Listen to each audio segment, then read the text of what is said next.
সবাইকে স্বাগত জানাই। আমি প্যারেন্টিং কনসালটেন্ট এবং সাইকোলজিক্যাল কাউন্সিলর শৈলী মণ্ডল দাস। আমরা আমাদের শিশুদের বিভিন্ন বিষয় নিয়ে আলোচনা করে থাকি আমাদের এই ভিডিওতে।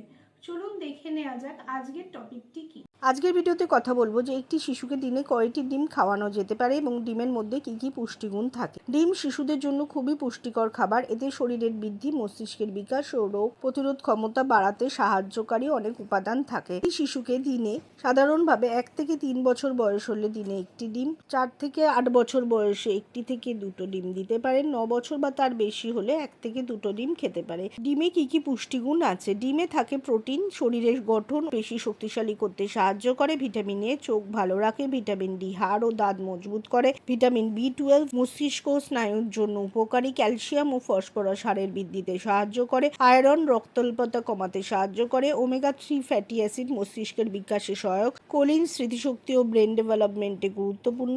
শিশুকে কিভাবে ডিম খাওয়ানো ভালো? সেদ্ধ ডিম সবচেয়ে স্বাস্থ্যকর। কম তেলে অমলেট দিতে পারেন বা ডিমের পোচ করেও খাওয়াতে পারেন। খুব বেশি তেল মশলা দিয়ে ডিম খাওয়াবেন না। তবে আধা সেদ্ধ ডিম এগুলো 6 মাস থেকে 1 বছর শিশুদের মধ্যে না দেওয়াই ভালো।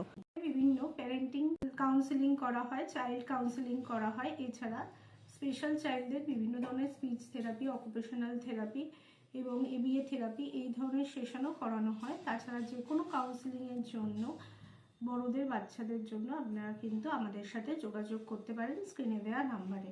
আমরা কিন্তু অতি সহজ পদ্ধতিতে আপনাদের সমস্যার সমাধান করে দিতে পারবো। নমস্কার।